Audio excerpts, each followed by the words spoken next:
Bien, entonces voy a hacer una pequeña anotación de un error que cometí la sesión pasada. El error consiste en lo siguiente: cuando quisimos calcular la escala mínima eficiente, eh, yo les dije que es el punto mínimo de la curva de costo medio. Entonces aquí tenemos la cantidad, aquí tenemos el costo medio, y lo que tendríamos es que la escala mínima eficiente sería justamente este punto. El punto que minimiza, la Q pelitos, digamos, que minimiza el costo medio. Esto es cierto, nada más que nosotros calculamos una función de costos totales, llegamos a la situación en la cual era el logaritmo natural del costo de la empresa I era igual a beta 1 más beta 2 del logaritmo natural de la cantidad de esa empresa, más beta 3 del precio del insumo 1, más beta 4 del precio del insumo 2, más beta 5 del precio del insumo 3. ¿Vale? Esto fue lo que estimamos. Entonces, para calcular la escala mínima eficiente, lo que tendríamos que encontrar es eh, minimizar el costo medio. Eso implica hacer la derivada del costo medio respecto de la cantidad y encontrar cuándo eso es igual a cero. ¿Vale? Esto es encontrar la escala mínima eficiente. Esto sería encontrar lo que denominaré como M, ¿no? Escala mínima eficiente. Bien, entonces, ¿cómo lo haríamos para el caso que nos tocó? Bueno, tendríamos que encontrar la derivada del costo medio, sería la derivada de la función de costos entre la cantidad respecto de la cantidad, ¿vale? Y esto aquí es igual, es una derivada de un cociente, ¿no? Y esto es igual a Q cuadrado por la de arriba, la de abajo, por la derivada de lo de arriba, que sería la derivada del costo respecto de la cantidad, menos la función de costos por la derivada de Q respecto de Q. ¿Vale? ¿Sí? Vale. Ahora, ¿están de acuerdo conmigo que la función de costos, si, si tengo el logaritmo natural del costo I, entonces para obtener el costo lo que tengo que hacer es E elevado al logaritmo natural del costo? ¿Sí? ¿Vale? ¿Hasta aquí están de acuerdo conmigo? ¿Sí? Entonces, ¿cómo obtenemos la derivada de esto? Sería entonces C. Entonces, lo que voy a encontrar es la derivada de este amigo que está aquí. ¿Vale? Para sustituirlo justamente. ¿Cómo voy a atender a este que está aquí? Lo voy a atender a través de la derivada de este objeto. ¿Vale? Es lo que voy a hacer. Entonces, ¿cómo lo hacemos? ¿Vale? Entonces, lo que tendríamos es que a través de la derivada del costo medio respecto de la cantidad, que es lo que estoy resolviendo, será igual a Q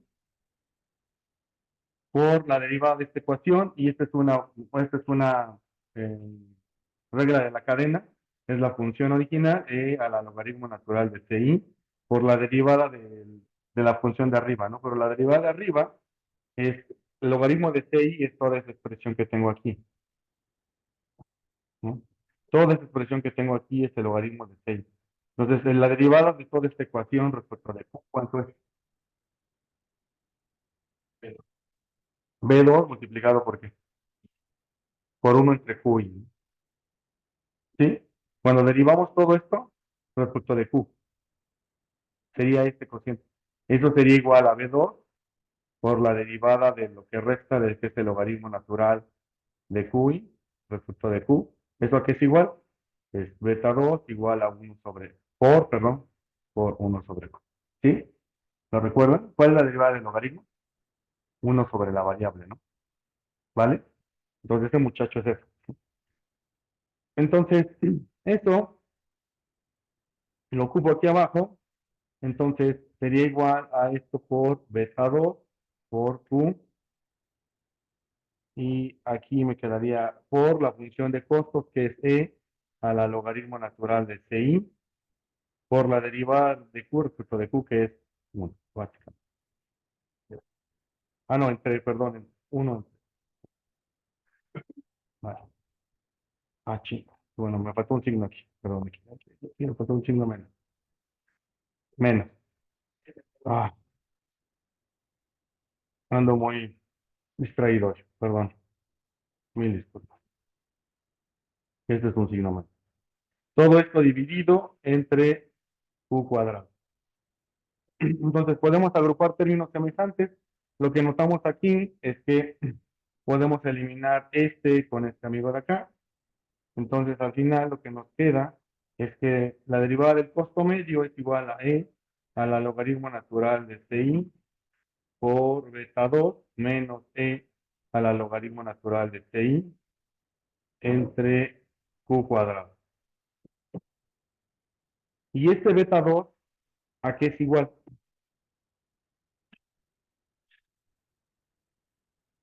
¿Lo recuerdan? En la ecuación que está aquí arriba, estas funciones que están aquí las conocemos como traslog, porque son logarítmicas, ¿no? Así las conocemos en microeconometría. Entonces, el beta 2, ¿qué significado tiene para nosotros? Que en general beta 2, beta 3, beta 4 y beta 5, ¿qué son? Elasticidades, ¿lo recuerdan? Sí, ¿no? Pues son elasticidades. Entonces, si lo que nos queda abajo es algo es beta 2, entonces esto lo podemos simplemente reducir a que quede E, voy a factorizar cosas, E logaritmo natural de CI entre Q2 multiplicado por la derivada del logaritmo natural de C con respecto de la derivada del logaritmo natural de Q menos 1. Es decir, es E a la logaritmo natural de CI entre Q cuadrado, pero es Q cuadrado, QI cuadrado, por la elasticidad respecto de la cantidad menos 1. Eso es la escala mínima eficiente. Y resulta ser que esta muchacha no puede encontrar una cantidad Q que la haga igual a cero, porque eso no depende de Q. Entonces, la escala mínima eficiente no la puedo resolver a través de esta ecuación. Ese es es una de las más grandes críticas que le hicieron al paper de Nervo cuando salió. Luego vino un amigo muy listo que se llama Green, del libro de Green, ese de econometría, que trabajó con Christensen y propusieron una ecuación distinta para eso. Entonces voy a Jupyter Notebook. En el Jupyter Notebook de la clase pasada, les hice una anotación al final, justo anoche, para aclarar este punto. Entonces, nada más recuerden, las pizarras que tengo en negro también las compartí con ustedes. Si van al temario, tienen un link para acceder a ellos, ¿vale? Por si no tomaron nota o algo les faltó, puedo regresar, pero también recuerden que pueden optar por eso, ¿vale? Entonces, bien, si me voy aquí a mi propuesta, puesto aquí se fue este, bueno, entonces dije, para este caso, ¿es posible calcular la escala mínima eficiente? Y la respuesta es no, porque de hecho resolví esto y llegué a esta expresión. Y esto no depende de Q. Entonces, no es posible resolver esto. Entonces, ¿qué es lo que proponemos? La propuesta es resolver el ejercicio que está abajo. Es- Esa es la propuesta que hace Christensen y Green. Noten cuál es la diferencia con la ecuación anterior. Se agregan un término cuadrático para la cantidad. Ese término cuadrático ya nos soluciona para que todo dependa de Q y podemos encontrar una expresión que sería justo la de aquí abajo. Y ya. De hecho, este ejercicio viene en la tarea. Para que lo vayan trabajando bien en la tarea. Este ejercicio. ¿Vale? Buenísimo. ¿Dudas? ¿Comentarios? ¿No? Vale. Entonces ese es el ejercicio que resolvieron para la COPESE para el tema de... ¿Vale? Bien. Eso se parece que quería hacer con este error que había cometido la clase pasada. Mil disculpas. Mi deficiencia. ¿Vale? Vale. Bien, entonces, cambiamos de tema ahora sí. Vayamos a un tema nuevo. ¿Vale? ¿Dudas con regresión convencional? Tradicional. ¿Vale? De hecho, yo podría decir que hasta aquí ya resolví, ya atendí todo lo que es un curso convencional de econometría. Hasta aquí es lo que ustedes deberían más o menos saber. ¿Vale? ¿Sí? Lo que sigue ya puede ser nuevo. ¿Vale? Bien.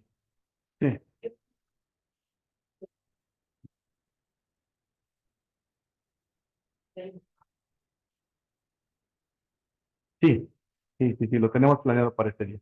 Sí, ¿verdad? Sí. Está el examen. Está el examen. Sí, sí, porque tú se lo votamos, ¿no? Les lo votamos ajá, y ya no quedó examen talón, sino quedó está el examen. Sí. Ok. Sí, sí, sí, lo votamos. Sí. Vale. Y pues bien, al final regresamos a ese tema, nada más para no consumir mucho. ¿Vale? Ok. Buenísimo. Entonces, pasemos a un tema nuevo. ¿Cuál es el tema que quiero ver ahora? El tema que quiero ver ahora se llama variables instrumentales. ¿Vale? Entonces, variables instrumentales. Pensemos un poco el problema. Si regresamos un poco a nuestro curso de introducción a la econometría, esto fue lo que nos dijeron. Nos dijeron que el término de error en promedio valía cero, o la esperanza del término de error valía cero, y que la covarianza entre cualquiera de las variables incluidas en la regresión y el epsilon era igual a cero. ¿Esto qué significaba? La última parte de mi enunciado. ¿Cómo se puede interpretar? ¿Qué interpretación le podríamos dar? ¿Qué significado tiene esto?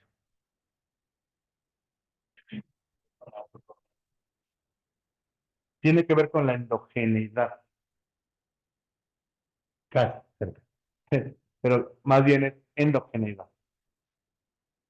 ¿Por qué? Porque lo que estamos diciendo ahí es que no hay información contenida en X que esté contenida en el término de error. En principio, es decir, son ortogonales. Eso es en principio lo que diríamos. Son procesos que caminan cada uno por su lado. Lo segundo es que entonces, si no hay información de X en el que esté contenida en el término de error, quiere decir que no hay una ruta trasera. Y ahorita les explico a qué me refiero con eso. Entonces, vamos a asumir en este caso que no se cumple la segunda condición y entonces estamos en esta situación, en el que la covarianza de cualquiera de las variables X con el término de error es distinta de cero. Es decir, la conclusión sería, tenemos un problema de endogeneidad. ¿Vale? Entonces esto le llamaríamos, a esta situación le llamaríamos, es que el problema se vuelve endógeno. Y la pregunta es, ¿cómo lo resolvemos? Lo que sabemos del procedimiento del modelo lineal clásico es que debe cumplir varias cosas. Uno, que no se endógenas las variables, ¿qué más? Que no haya autocorrelación, heteroscedasticidad, eh, que la matriz de regresores sea, de la dimensión sea completa, y ya. En realidad, cada uno, o multicollinealidad, como así es como lo traducimos lo último que dije. Entonces, para cada uno de estos tenemos soluciones. Para multicollinealidad podemos implementar técnicas como eliminar la variable que es multicollineal, aplicar métodos de componentes principales y reducir la dimensionalidad de las variables, entre otras cosas. Para heteroscedasticidad, ya más o menos les platico un poco la clase anterior, podemos buscar una manera de incorporar la variabilidad de los regresores dentro de la regresión, pero voy a regresar a eso más adelante. Lo que quiero atender ahora es cómo resolver el problema de endogeneidad, ¿vale? Digamos, en términos cortos, la manera de resolver endogeneidad es el método más común es hacerlo a través de variables instrumentales. El otro método menos común y más doloroso se llama sistemas de ecuación, ¿vale? Entonces, pero vamos a hacer el camino más sencillo ahorita, que es variables instrumentales. Entonces, en términos generales, ¿qué significa tener un problema de endogeneidad? Recordemos un poco cuando les planteé el problema de los DAC, de los gráficos dirigidos a cíclicos, ¿sí? Entonces, si ustedes recuerdan, les dije, bueno, ¿qué pasa cuando tengo una variable D que causa Y? ¿No? Entonces, recordemos un poco situaciones, ¿no? Tenemos una variable que a lo mejor, como la educación, que causa mejores salarios, la educación de las madres, que genera mejor educación para sus hijos, este, eh, por ejemplo, el trabajo de Acemoglu, que la hipótesis que tiene es que las instituciones actuales generan mejor desempeño económico y ahorita lo conversamos. Entonces, digamos que es eso, ¿no? Entonces, tenemos una variable D que causa Y. Pero el problema de endogeneidad tiene una situación particular, la cual consiste en que resulta ser que tenemos una ruta trasera. Entonces, ¿qué significa tener una ruta trasera? ¿Lo recuerdan? No, ¿lo recuerdan? ¿Qué significa tener una puerta trasera, una backdoor path? ¿Qué es eso? Era una variable que afectaba a una de las variables, la que no sabe, ajá. Pero no estaba. Más o menos. Ajá. De hecho, sí.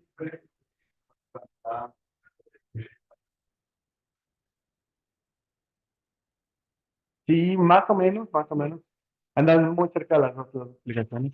Vale, la ruta trasera es esto, es asumir que existe una X, es una variable que puede causar a D y que también causa a X a Y. Esa es la ruta trasera. El efecto es, de hecho le llamamos variable omitida, pero tiene que ver también con el problema de endogeneidad. Es un confusor en estricto sentido, porque nos confunde. Es decir, nosotros podemos pensar que a lo mejor, y ahorita voy a revisar este planteamiento.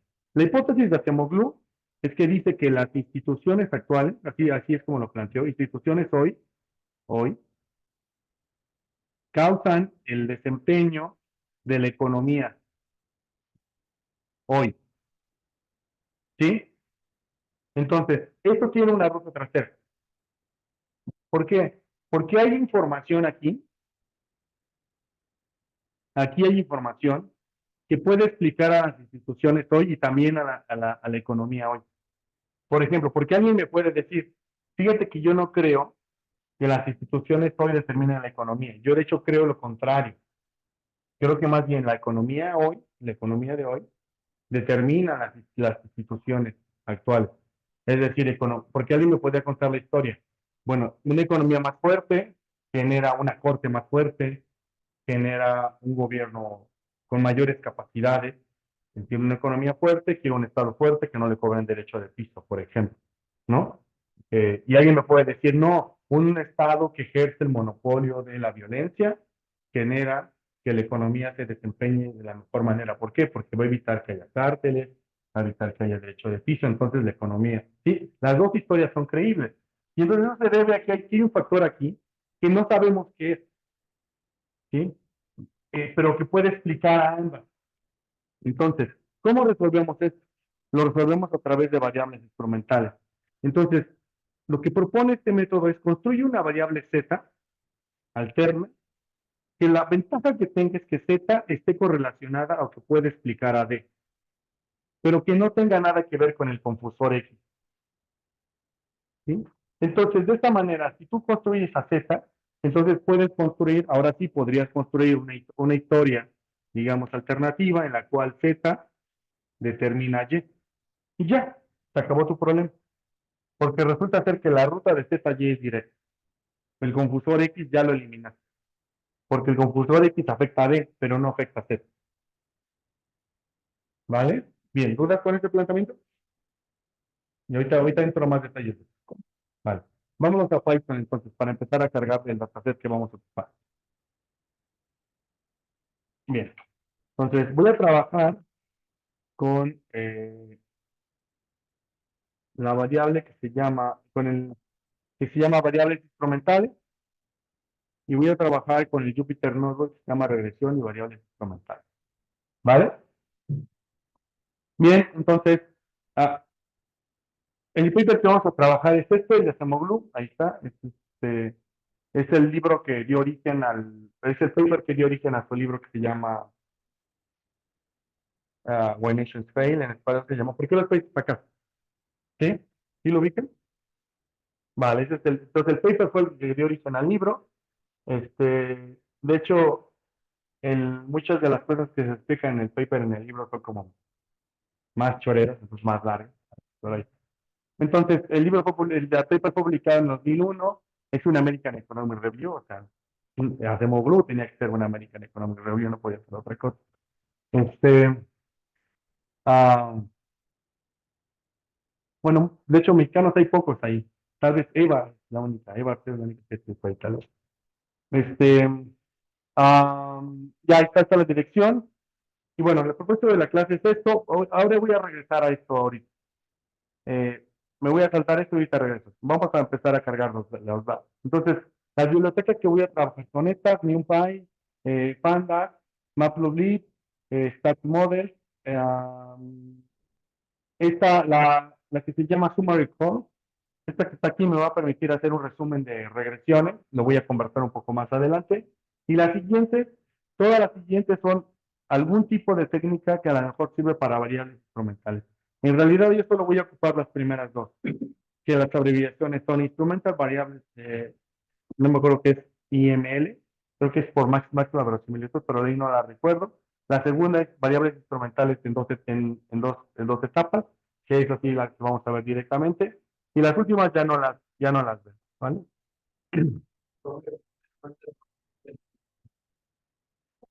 Ah, vale, ok. Eh, Cuando les pase eso, es lo que tenemos que hacer. Agarramos nuestro linear model, vamos aquí a PIP. De hecho, ¿están trabajando en Colab o están trabajando local? Vale. Si es Colab, solo necesitan descomentar esta línea, pip install, y aquí escriban, en este caso, la que no esté funcionando. ¿Vale? Entonces, cuando den esto, le dan control enter y se va a instalar. De hecho, seguramente a mí me va a decir que. ah, Me falta la E. Jejeje. Gracias. Ya está. Ok.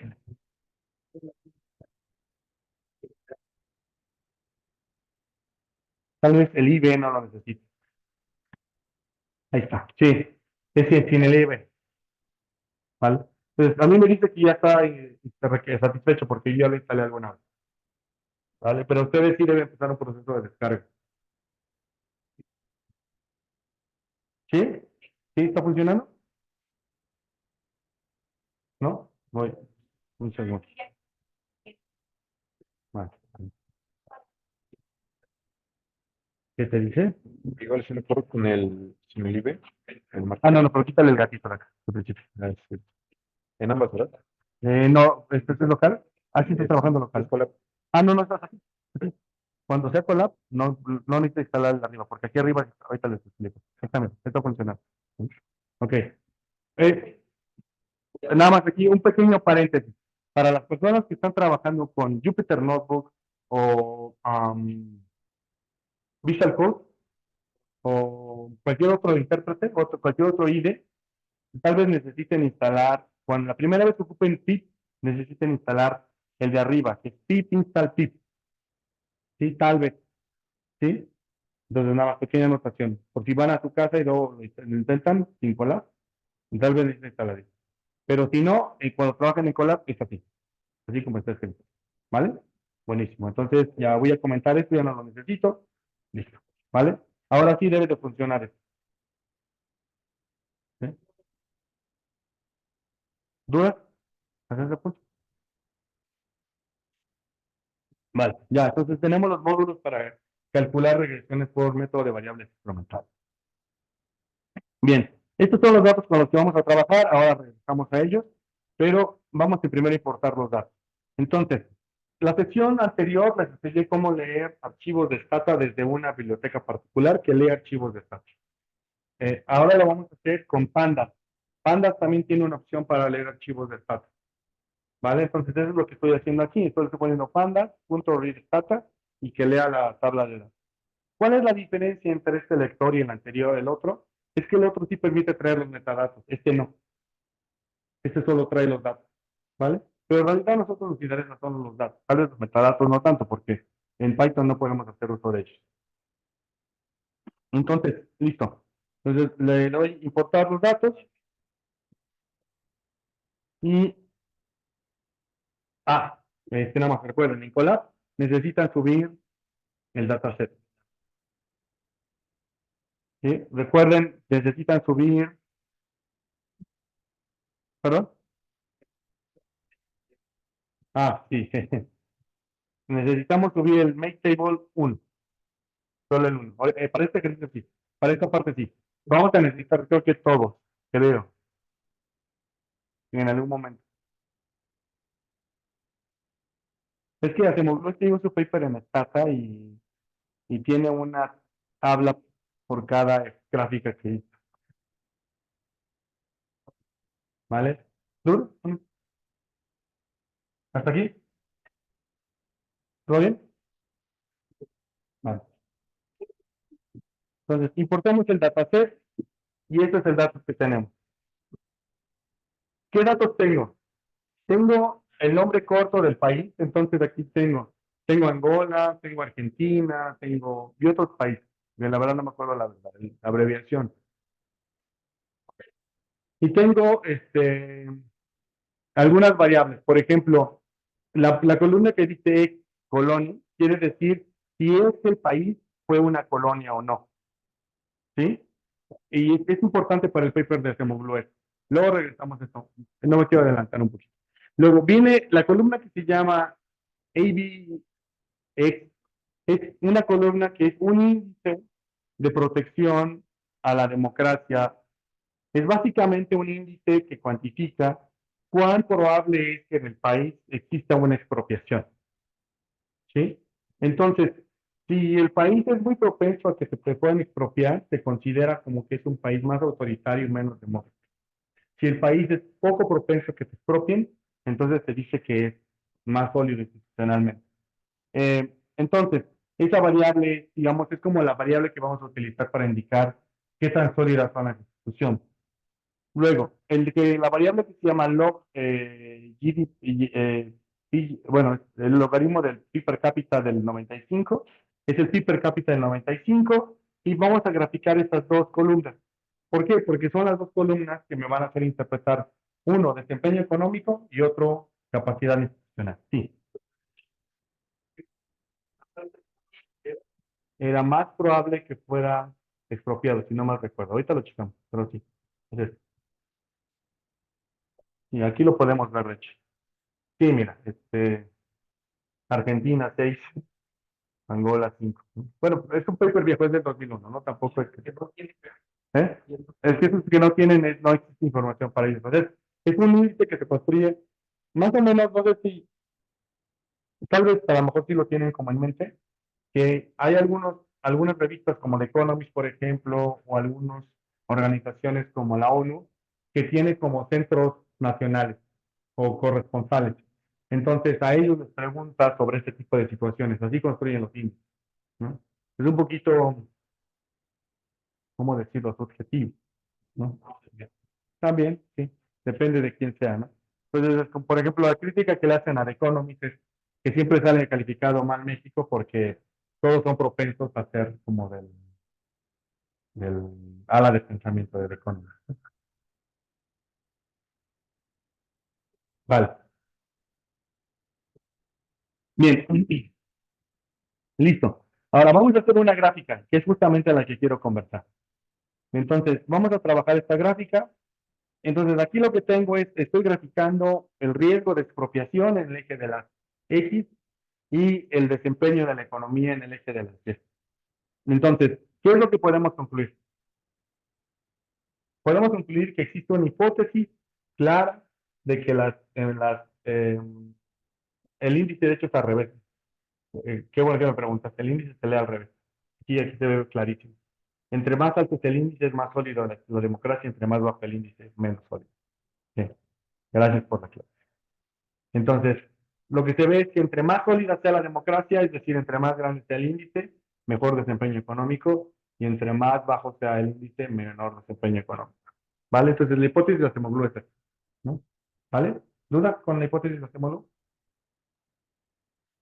Vale. Buenísimo. ¿Cuál es el problema que tiene? La endogeneidad, ¿no? Porque alguien, como les dije, alguien me puede decir lo contrario, ¿no? Podría invertir los índices y podría decirme que mejor desempeño genera mayor, mejor capacidad institucional. ¿Preguntas? Vale. Ok, entonces vayamos a nuestra pizarra. Entonces, construyamos entonces instrumentos. Lo que queremos entonces es encontrar a alguien, a una Z, a esta Z, que nos evite el riesgo de tener como este confusor. Es decir, es alguien que está correlacionado con D, y que por lo tanto estaría correlacionado con Y, pero que no está correlacionado con X. ¿Sí?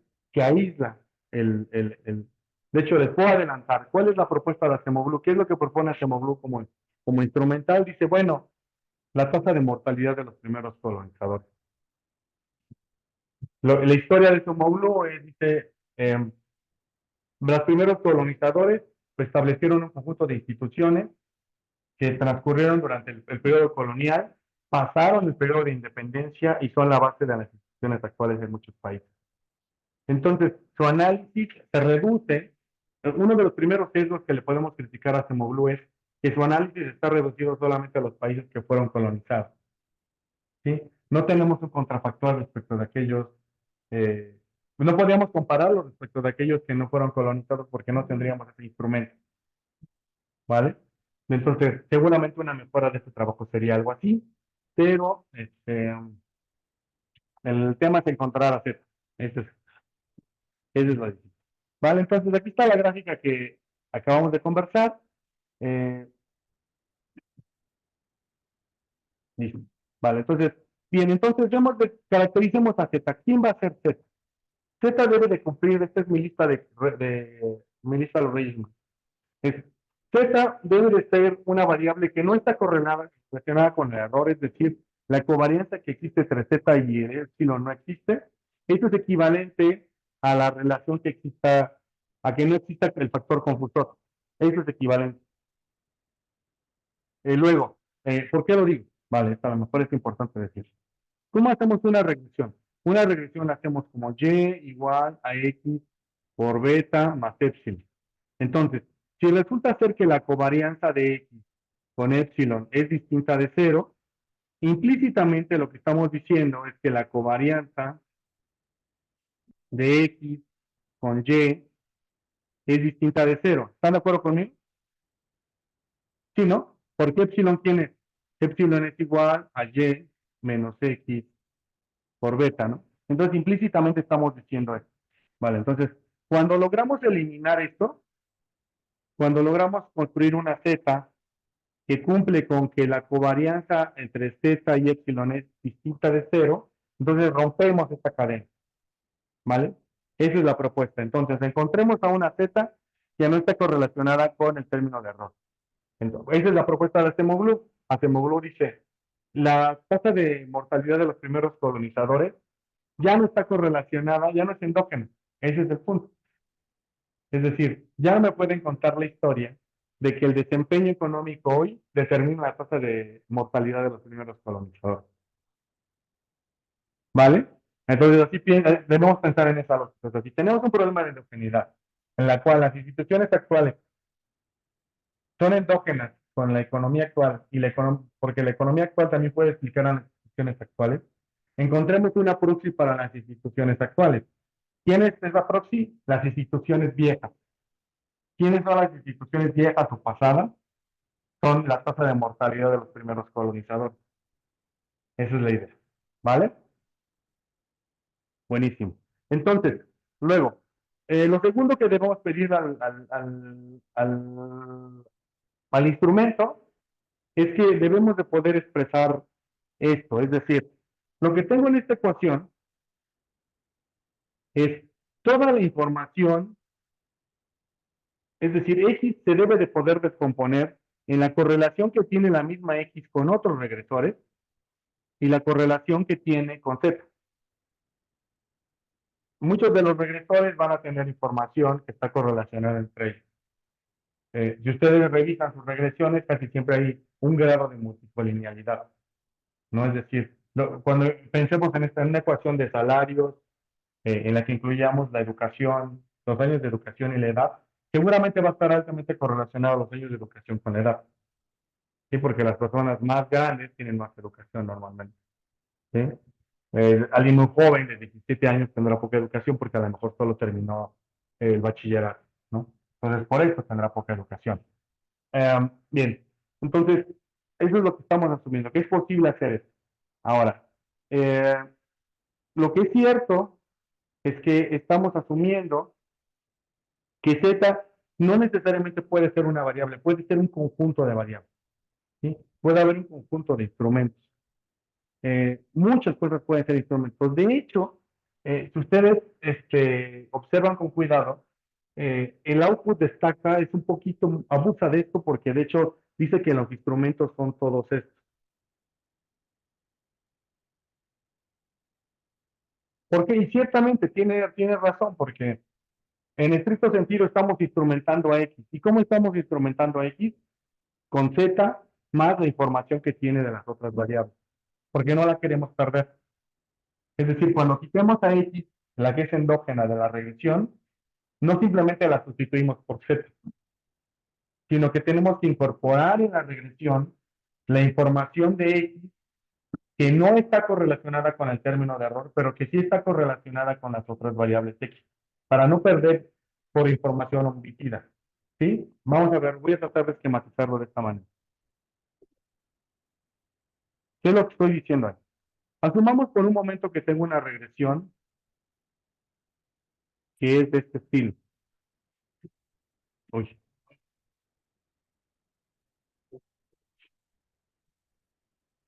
Asumamos que mi regresión es y igual a x1 por beta 1 más x2 por beta 2 más epsilon.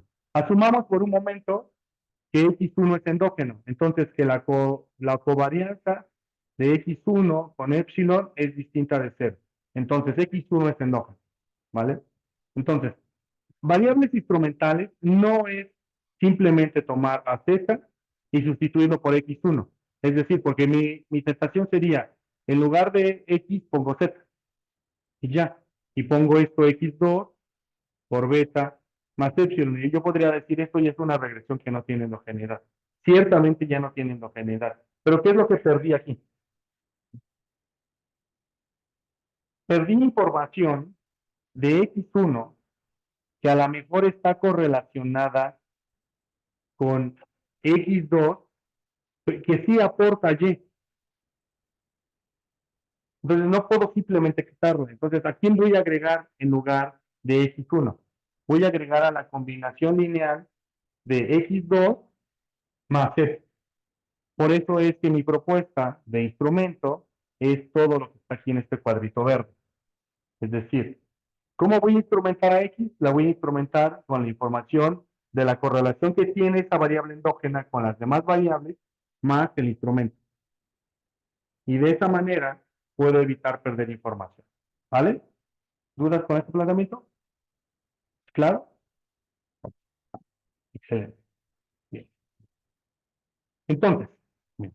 ¿Cómo le hacemos entonces para estimar un problema como este? Como de método de uno de límites cuadrados en dos etapas. Bien, hay varias maneras, pero la manera en la que yo lo voy a hacer, la manera más sencilla, es hacerla por un procedimiento que se llama mínimos cuadrados en dos etapas. ¿Sí? Mínimos cuadrados en dos etapas. eh, este tipo de métodos son bien importantes porque los van a seguir viendo a lo largo de econometría. Entonces, ahorita son mínimos cuadrados en dos etapas. Eh, cuando veamos sistemas de ecuaciones, tal vez veamos un mínimos cuadrados de tres etapas. No no se van a deshacer de ellos, es lo que trato de decir. ¿Vale?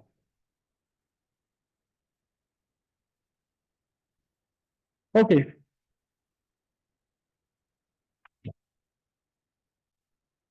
bien. Entonces, ¿cómo resolvamos? ¿Cómo hacemos mínimos cuadrados en dos etapas? ¿Cómo se abrevia? Se abrevia como LS 2S, ¿no? Mínimos cuadrados. Least square plus. Vale. Eh, bien, entonces, supongamos que tenemos un vector z que se compone de quién? Se compone de la variable x1, de la variable x2, de la variable xk menos 1. Asumamos por un momento que la última variable es la endógena. Y en lugar de la endógena voy a agregar aquí a z1, z2, hasta zjs. Todas las z que estoy agregando son variables que son instrumentos. Todos estos son instrumentos. ¿Cuál es su característica? Que no están correlacionados con el término de error de Y, pero sí están correlacionados con X. ¿Vale? Entonces, bien, listo. Entonces son mis instrumentos. Entonces, este es mi vector X. Asumamos por un momento que tengo entonces toda una matriz Z que incluye toda esta información. Entonces, eh, lo que voy a hacer es lo siguiente. Voy a construir a un XK gorrito que va a resultar de tomar a Z, mi matriz Z, ajustada por un gamma, así, por un gamma estimado. Entonces, Lo que estoy haciendo es hacer una regresión. Es una regresión de xk sobre toda la matriz Z. ¿Qué es lo que estoy haciendo ahí? Capturando toda la información que tiene X, que está asociada con los regresores, los otros regresores más sus instrumentos. Eso es lo que estoy haciendo ahí. ¿Cómo puedo rehacer este símbolo? Bueno, si hago esto por mínimos cuadrados, seguramente ustedes podrán pensar que este gamma resulta ser, ¿cómo hacer un mínimos cuadrados? Es x' por x a la menos 1. En este caso, ¿quién es x'? Es z. Sería z' por z a la menos 1 por z' por y. ¿Quién es y en este caso? X subíndice k. Entonces, esta es una regresión de x sobre el vector z. Si lo queremos ver así, estoy proyectando a mi variable endógena sobre toda la información que es exógena. ¿Qué es lo que va a sobrar de aquí? Lo endógeno.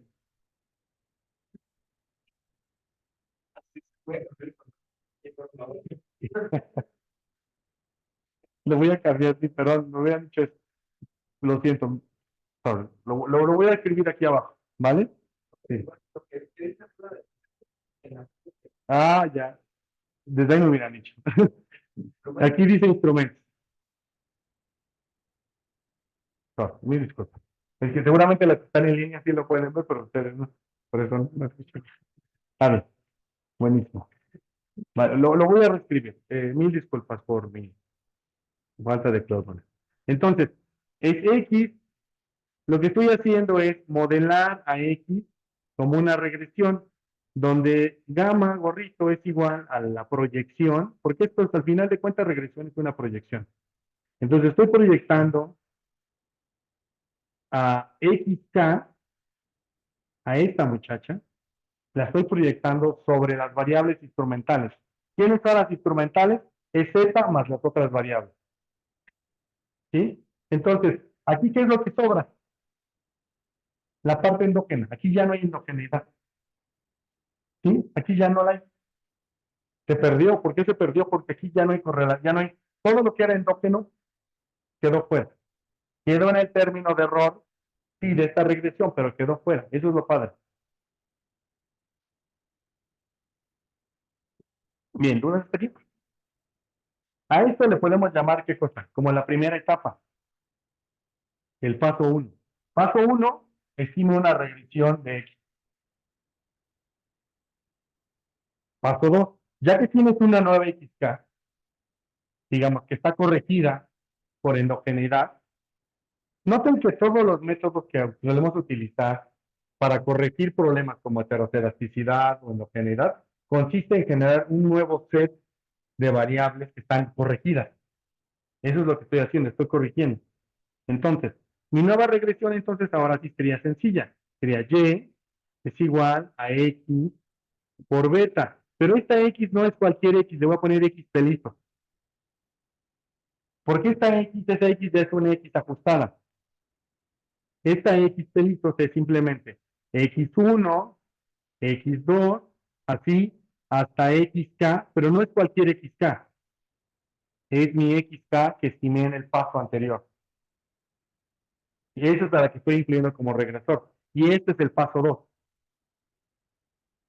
El paso 2 entonces consiste en encontrar quién es este beta. Ah, bueno, este beta gorrito, el verde sí se ve, perdón.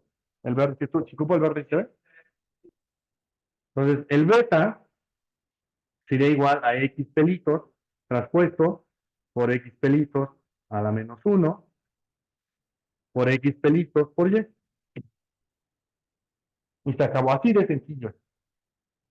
Mínimos cuadrados en dos etapas. ¿Vale?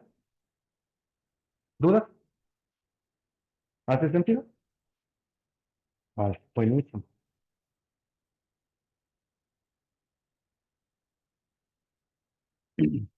Ahora bien, si quieren ser como muy puntillosos en el análisis y dicen, bueno, ¿sabes qué? No me gusta hacerlo en dos etapas, es decir, No es que no me gusta hacer las dos etapas, sino no me gusta hacer dos pasos. Primero es como una cosa, luego la otra. Bueno, hay un camino corto para resolver esto. ¿Cuál sería el camino corto? Bueno, el camino corto es resolver esto, introducir toda la ecuación, todo el X gorrito, todo lo que está allá arriba, introducirlo aquí y resolver. Entonces lo haces todo de una sola línea de código, pero, o bueno, una sola línea algebraica, pero no verías el primer paso. Lo que solemos hacer es siempre visualizar el primer paso, porque lo que queremos es ver qué tanta correlación podemos capturar ahí, ¿vale? ¿Qué tan buena es la primera regresión? Porque la primera regresión tiene que ser muy buena, porque tiene que decirnos que es capaz de explicar suficientemente bien a XK.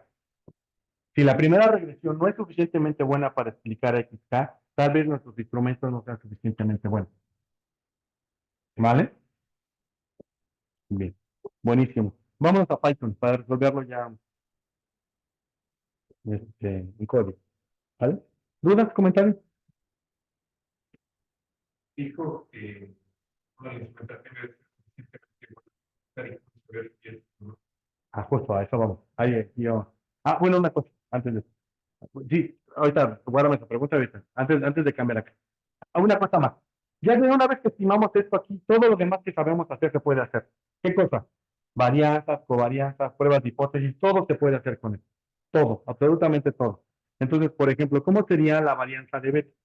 La varianza de beta sabemos que es la varianza de la matriz beta es igual a quién, a sigma cuadrado por quién, por x prima, pero en este caso sería x prima pelitos, por x pelitos a la menos 1.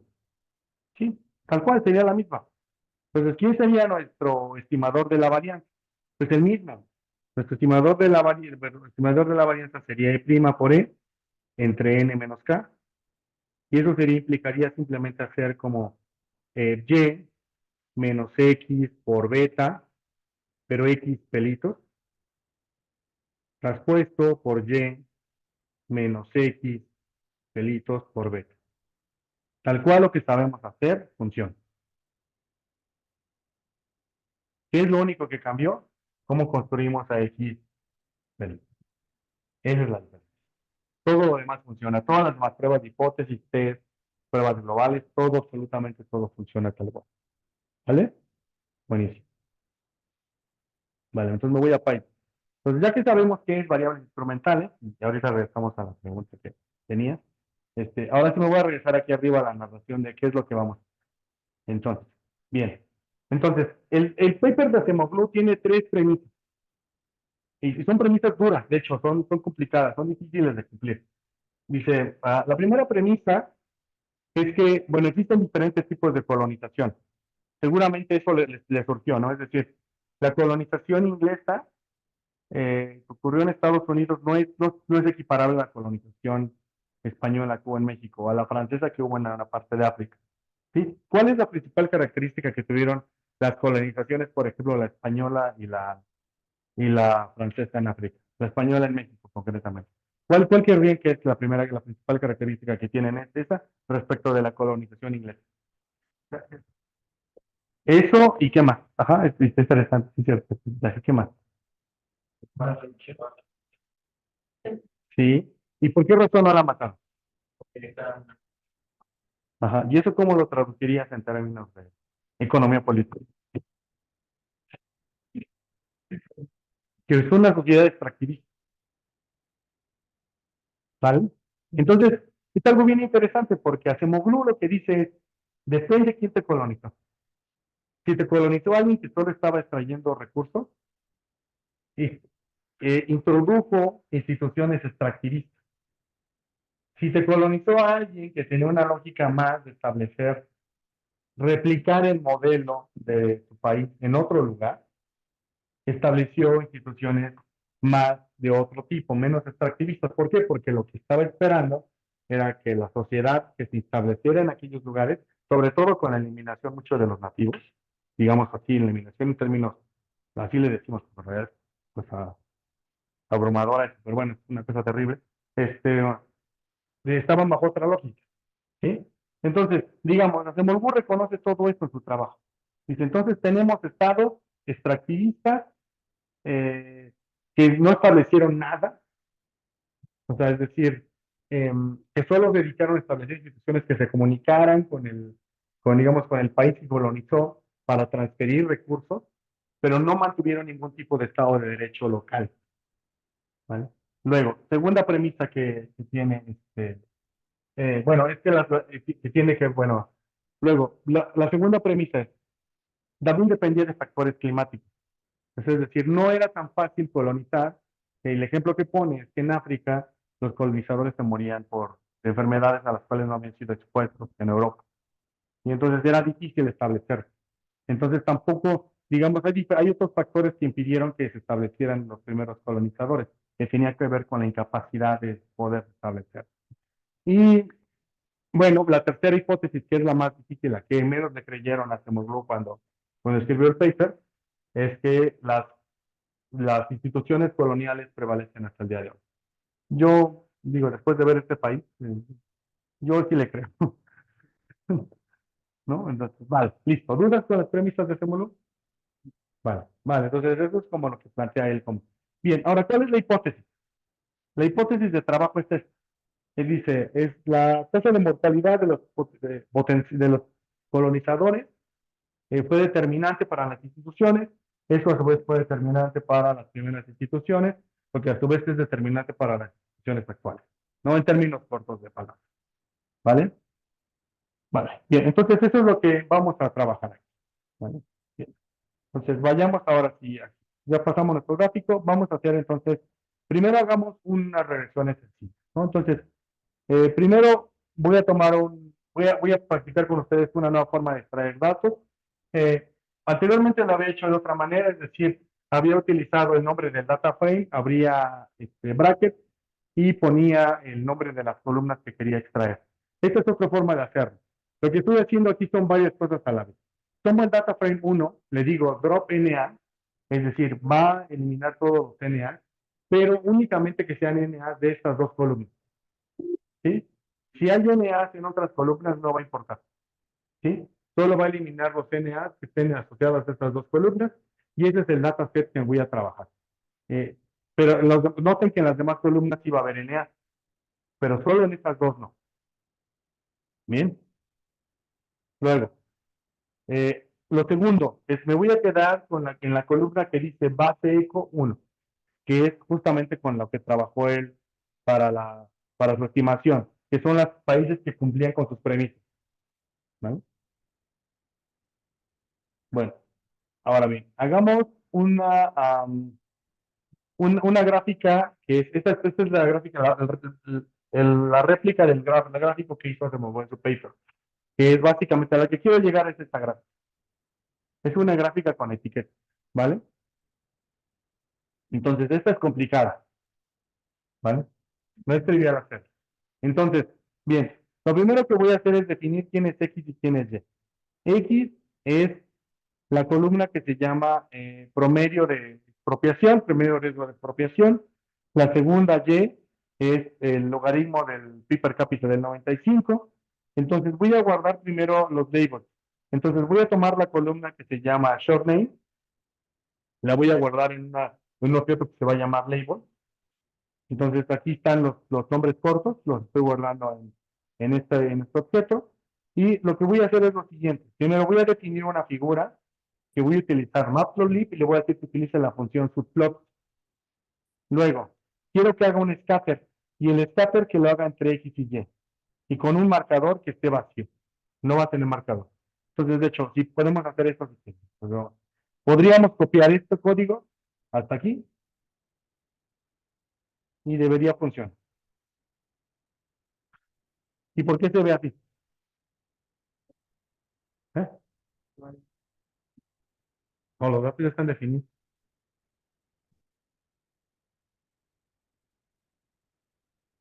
Porque el marcador está vacío. En marker le puse nada. Si le ponen en el marker un puntito,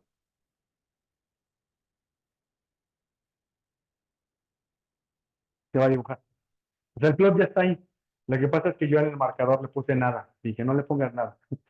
¿Vale? Entonces, hasta aquí va. Entonces, lo que voy a hacer es, voy a trabajar con una gráfica que no va a tener ningún marcador y en lugar de marcador voy a poner el nombre del país. Eso es lo que voy a hacer, ¿vale?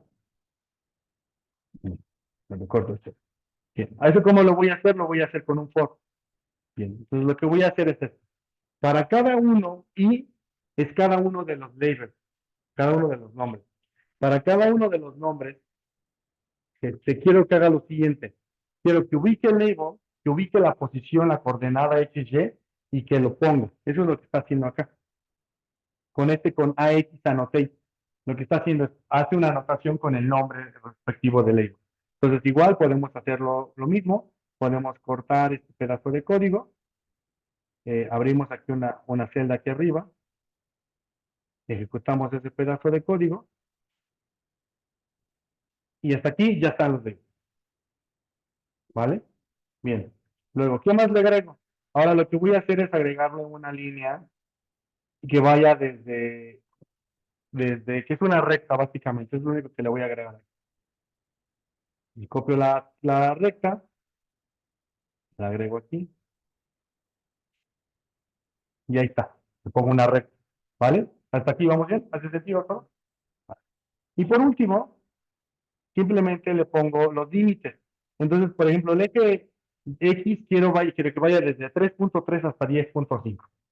El eje Y quiero que vaya desde 4 hasta 10.5 y lo demás son títulos de la clase. Ejes de los títulos de los ejes y ya. Listo, voy a eliminar este que está aquí arriba para que no genere confusión. Y run. ¿Vale? Listo. ¿Sí? ¿Vale? Entonces, bien, buenísimo. Entonces, aquí está la gráfica, esto es tal cual, si ustedes saben el paper de la Semoglu, esto es tal cual es la gráfica que pone para motivar su documento. Bien. Estimemos entonces un modelo de mínimos cuadrados. Asumamos por un momento que no vimos la endogeneidad, ¿no? O sea, dijimos, bueno, no sé, no vi la endogeneidad. Yo asumo que es cierto que el desempeño económico determina el PIB. Perdón, el desempeño de las instituciones determina el PIB. No vi endogeneidad. No me di cuenta de nada de eso. Vale, entonces primero lo que voy a hacer es agregar una constante, es decir, un vector de puros 1. Lo voy a agregar al data frame, esta es mi columna de constantes, y luego voy a hacer una regresión. Entonces, ¿cómo lo hago? Voy a utilizar el módulo de Stat Model, le voy a decir 1ls, donde le voy a decir que la variable endógena, es decir, la variable dependiente es esta, y la variable exógena son todas estas variables. Este backslash que está aquí, lo que permite hacer es un salto de línea. ¿Sí? Entonces, a veces es bueno, en este caso no era tan necesario, pero cuando a lo mejor no quepa su código, sea muy largo, y para que no siga apareciendo como hacia adelante y tengan que navegar a través de él, coloquen un backslash sin espacio después del backslash, es decir, después del backslash no hay espacio, y lo que sigue es un enter, y lo que sigue entonces lo podrá continuar como una línea de código. R no necesita tanto, eso R es bastante más amigable con eso Python. ¿Vale? Entonces, bien, y luego le digo que elimine los missing values, que haga la regresión, que la ajuste y que me muestre los resultados. Listo, y aquí está. Mi R cuadrado es de 0.61.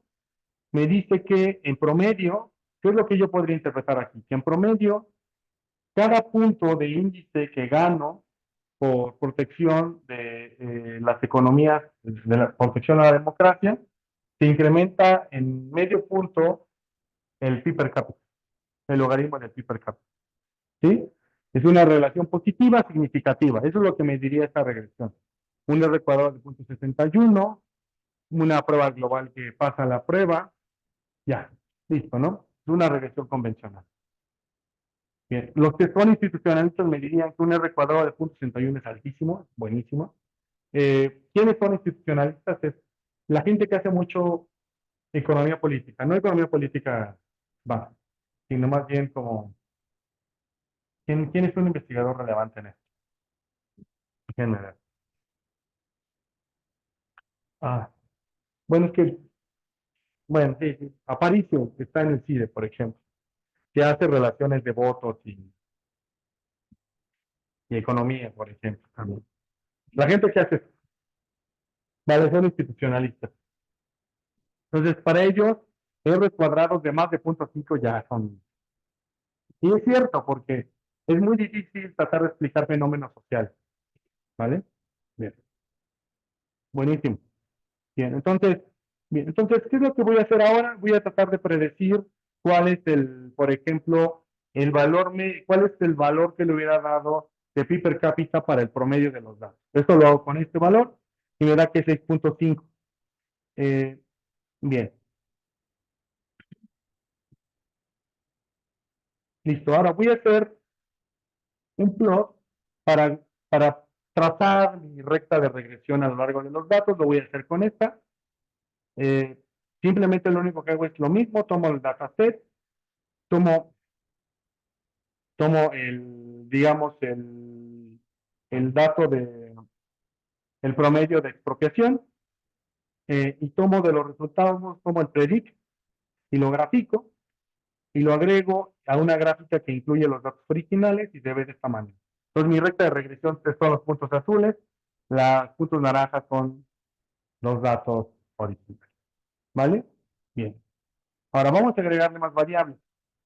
¿Cómo lo haríamos? Voy a tomar, ahora sí, subamos el dataset que se llama MakeTable2. ¿Sí? Vamos a necesitar el MakeTable2.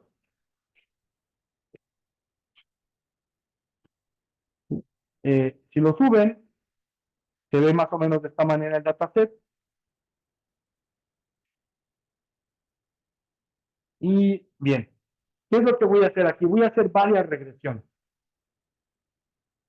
Mi primera regresión va a tener como regresores a una constante más el promedio de la expropiación. Mi segunda regresión va a tener constante, promedio de expropiación y una variable que se llama latitud. Ahorita converso por qué es importante para Semoglu esa variable. Luego una constante, promedio de expropiación, latitud y el continente donde está el país. ¿Vale? Y voy a hacer tres regresiones. Aquí abajo están las tres regresiones. ¿Vale? Regresión 1, regresión 2, regresión 3. ¿Vale? ¿Dudas con esto? ¿No? Todo eso lo estoy haciendo en esa línea de código. Buenísimo. Por último, voy a mostrar los resultados. Bien, aquí es donde voy a mostrar un cuadrito donde van a estar todos los resultados. Entonces, ¿qué es lo que voy a hacer? Primero, voy a crear un diccionario que se llama InfoDict. InfoDict va a tener a R cuadrado, el texto R cuadrado, que va a ser igual a tomar todos los R cuadrados de cada una de las regresiones. Entonces va a extraer los R cuadrados de cada una regresión y luego voy a extraer el número de observaciones de cada una de las regresiones. Y por último voy a guardar un objeto que se va a llamar Result Table, que va a ser el resumen que va a incluir a los resultados de la regresión 1, regresión 3, en un formato con 2 decimales, que va a poner estrellitas para indicar si es que la variable es significativa. En el modelo le va a poner en el título de los modelos, va a ser modelo 1, 2 y 3, modelo, perdón, 1, 3 y 4, siguiendo la misma nomenclatura que utilizó Acemoglu, por eso se llaman así. Y luego voy a poner en qué orden quiero que me muestre las variables. Y al final le voy a agregar un título a la tabla. Le digo, quiero que la tabla se llama Table 2 o el regression, ¿vale? Listo. ¿Dudas con el código? ¿No? Y aquí se ven los resultados. Entonces, ¿qué es lo que podemos ver de los resultados? Primero, el riesgo de expropiación, conforme voy agregando regresores, va perdiendo efecto, ¿sí? Es decir, pasamos de un modelo que tenía .53 a uno que tiene .39 cuando agrego más regresores. Bien, ahora, ¿qué creen que trató de hacer Transemoglu cuando agregó la variable latitud? ¿Por qué agregar la variable latitud? Sí, por el clima, pero esto como da la interpretación económica. Vamos, vamos. Tiene que ver el clima, producción. Vamos, ustedes son casi economistas ya. ¿Qué interpretación le darían a la latitud? Pues también como un porcentaje de protección a enfermedades. También. Un montón de cosas como esas. Vale, entonces, ¿qué es la latitud? Si hacemos si vemos como, bueno, Asuman que esto que está aquí es como la Tierra, ¿vale? ¿Qué mide la latitud? La distancia de esto, ¿no? Que va aquí de aquí a acá, ¿no? Aquí está el Ecuador. Entonces la latitud para acá y la latitud para acá son negativos y para acá son positivos. ¿Vale? ¿Están de acuerdo conmigo? Sí, vale. Entonces, ¿qué es lo que ocurre alrededor del Ecuador? ¿Perdón? Es más cálido y el clima es menos cambiante a lo largo del año. ¿Están de acuerdo conmigo? Es un clima más estable. ¿Vale? ¿Dónde es en los climas igual más extremos? En los extremos, ¿no? En los polos. Vale. ¿Perdón? Después ahí, ¿no? Entonces, lo que Acemoglu dice es, hay una hipótesis, que Acemoglu tampoco la cree mucho, pero hay una hipótesis de, como de ubicación geográfica. Lo que dice la hipótesis es que la gente que vive alrededor del Ecuador tiene menos problemas para desarrollar sus actividades económicas. Entonces, siempre es más sencillo, el clima es más fácil, hay menos cambios de temperatura, menos cambios abruptos, siempre hay naturaleza, siempre hay fauna, siempre hay alimentos. Entonces, conclusión, la gente es más floja. Sí, eso dice la hipótesis, de verdad, eso dice la hipótesis. Y que la gente que vive fuera de del Ecuador tiene climas más adversos, es decir, tiene temporadas cortas de verano donde eh, puede producir alimentos y tiene largos inviernos donde tiene que acumular suficiente alimento para poder sobrevivir, ¿no? Entonces, digamos que la gente es más cheleganista, vamos a llamarle así. Sí, en honor a Vivi Ríos, ¿no? Pues, se sienta aludido. Bien, eh, bien. Perdón, es que yo creo que ya es sensacionalismo de edad, no es otra cosa, perdón, ese es mi opinión. Pero bueno, bien, yo creo que entonces, am, digamos, los extremos, la hipótesis es esa. Pues, ¿cómo agregas esa información a una regresión? Ah, pues tomas el valor absoluto de la latitud y la agregas a la regresión. Entonces, valores más altos, entre más altas, más grande sea la latitud, deberías tener un mejor desempeño económico, porque los ejemplos eran los países nórdicos, Estados Unidos, Canadá, ¿sí? Tienen mejor desempeño económico porque están más al norte. Esto es la hipótesis. ¿Vale? Vayamos a ver los resultados. ¿Qué dice? ¿Sí o no? ¿Sí pueden concluir eso? Pues pareciera que sí, porque quiero decir que cada grado que nos movemos fuera del Ecuador crece en 0,87 el PIB per cápita. Eso es lo que dice el estudio. Pero luego, si vamos al modelo 4, pierde significancia. ¿Quién gana la significancia? África. Ah, bueno, es que nos dan contraejemplos. África hay países que no están fuera del Ecuador y no necesariamente están fuera del Ecuador y que no necesariamente están muy bien. ¿Vale? Entonces, el punto es, pues tampoco era tan buena la idea de la nación. ¿Vale? Ese es el punto. ¿Vale? Buenísimo. Bien, hasta aquí le quiero dejar hoy porque lo que sigue ya es que empecemos ahora sí a resolver el problema de lo que genera nada más.